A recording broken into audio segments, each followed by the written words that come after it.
Nah, menjaga hafalan ini termasuk bagian dari menjaga Al-Quran. Sebagaimana di dalam hadis riwayat Imam Al-Bukhari dan Muslim dari Abu Musa radhiyallahu taala an, bahwasanya Nabi bersabda, ta'ahadul Qur'ana, jagalah, peliharalah hafalan Al-Quran kalian itu. Fawalladzi nafsu Muhammadin biyadi, demi zat yang diri atau nyawa Muhammad berada di dalam genggamannya, dalam kekuasaannya, lahuwa asyaddu tafallutan, sesungguhnya hafalan Al-Quran itu lebih cepat, lebih mudah lepas, lupa, minal ibili fi uquliha, daripada lepasnya onta dari uquliha, jamak dari iqal, uqul itu artinya tali. Nggak tahu saya kok bisa begitu ya, mungkin onta ini agak pinter ya, sehingga diikat kemudian mudah lepas. Kurang tahu ini saya faktanya ini. Mudah-mudahan nanti Allah beri kesempatan melihat onta ini secara langsung. Kenapa bisa disebut mudah lepas ini? Jadi Al-Quran itu kata Rasulullah, hafalan itu lebih mudah hilang daripada lepasnya onta dari ikatannya. Apakah ketika lupa berdosa? Nah ini kemarin ada beberapa santri itu nangis ya.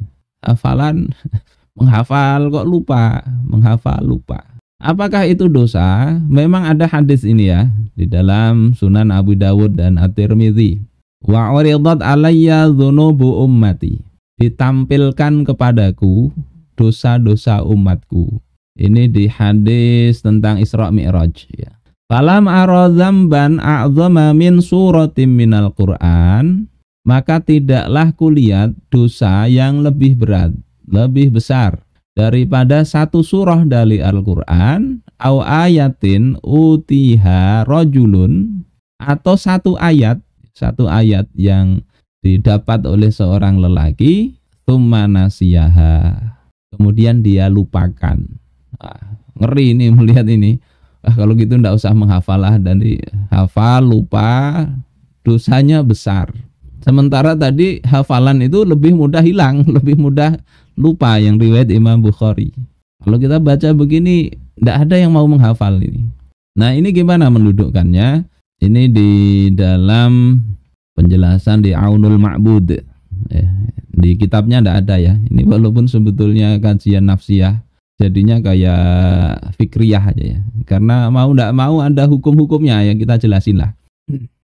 Kata At-Tibi yang dikutip oleh Musannif Aunul Ma'bud, separuh dari hadis ini ya, separuh dari hadis ini itu seperti perkataan Allah Ta'ala, kadzalika atatska ayatuna fanasitaha, demikianlah kami berikan kepada engkau ayat-ayat kami, maka engkau kemudian melupakannya. Wa kadzalikal yauma tunsa, begitu juga engkau sekarang dilupakan.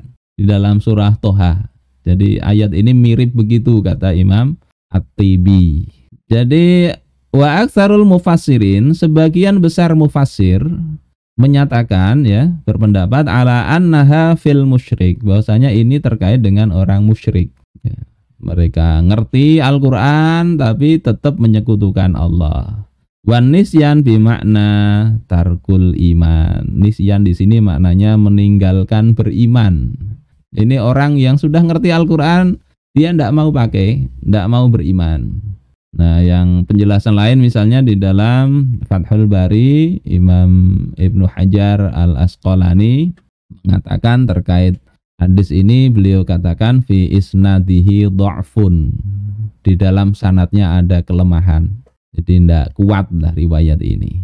Kemudian Al-Qurtubi mengatakan man hafizal Qur'an au ba'dahu, siapa saja yang dia hafal Al-Quran atau sebagiannya, ya kita insya Allah hafal Al-Quran sebagian. Kalau tidak hafal Al-Quran walaupun sebagian, tidak sholat berarti. Fatihah kan mesti hafal. Faqat alat rod batuhu, maka sesungguhnya derajat dia itu tinggi, ya, tinggi derajatnya bin nisbati ila malam yahfalhu, kalau dibandingkan orang yang nggak hafal. Fa'idha akhalla bihadhihi rutbah ad-diniyah hatta tazahzaha anha nasaba ayyu aqaba ala dhalik. Kalau ternyata derajat yang telah Allah berikan ya tinggi tadi itu ternyata rusak ya. Derajat agama ini rusak. Dia kehilangan hafalannya, kemudian turun derajatnya, maka dia ini ya layak memang untuk diberikan sanksi. Diberikan sanksi. Fa inna tarka mu'ahadatil Qur'an yufdi ilal ruju'i ilal jahli war ruju'u ilal jahli ba'dal ilmi syadid. Maka meninggalkan menjaga Al-Qur'an mengakibatkan dia kembali kepada kejahilan. Awalnya alim jadi jahil. Dan kembali kepada kejahilan setelah mengetahui, setelah pengetahuan itu adalah sesuatu yang berat. Jadi kalau Imam Al-Qurtubi jelasin hadis itu begitu. Memang kalau dia itu sudah Allah kasih posisi ya, dengan ilmu, dengan hafalan, dengan tentunya kalau dibarengi amal, ternyata dia sia-siakan itu, tidak dijaga, itu berat. Sehingga ya perlu hati-hati dijaga hafalan itu, jaga. Tapi banyak kesibukan Ustaz, jadi lihat kesibukannya apa. Kalau kesibukannya ada uzur misalnya dakwah dan lain sebagainya yang memang sulit sekali ya, dia misalnya belajar bahasa Arab misalnya ya untuk mengkaji agama, ilmu alat itu hafalannya agak terkendala, tidak masalah, insya Allah tidak masalah. Tapi kalau sibuknya lain ya, sibuknya mau unjun mancing aja ikan padahal punya banyak di rumah ya, beli juga bisa, tapi gara-gara main-main aja di dunia, hafalan tidak dia jaga. Nah ini yang berhak mendapatkan ya sanksi tadi. Allah kasih kemuliaan disia-siakan, meskipun tadi sanadnya ada kelemahan ya. Kemudian Ishaq bin Rahwayh mengatakan yukrahu lirrajuli ayyamurra alaihi arba'una yauman la yaqra'u fihal Qur'an. Dimakruhkan bagi seorang lelaki untuk berlalu 40 hari dia tidak baca Al-Qur'an. Maka ini baca Al-Qur'an ini jadikan wirid lah. Syekh Yusuf bin Ismail An-Nabhani, kakeknya Syekh Taqiyuddin An-Nabhani, di antara wiridnya ya membaca Al-Qur'an. Syekh Taqiyuddin An-Nabhani usia belia mas sudah hafal. Karena apa itu jadi kebiasaan membaca. Kalau kita mungkin sibuk ya di kendaraan, bisa kita sambil membaca, menjaga hafalan itu. Kendaraan apalagi yang tinggal di Bogor ke Jakarta 1 jam misalnya perjalanan, itu bisa 2 juz itu. Mudah-mudahan Allah berikan kemudahan kepada kita semua ya. Anak-anak kita yang menghafal itu juga Allah berikan kemudahan, dan yang terpenting bisa menjaganya. Terus yang kelima, menjaga Al-Qur'an itu dengan cara mengamalkan.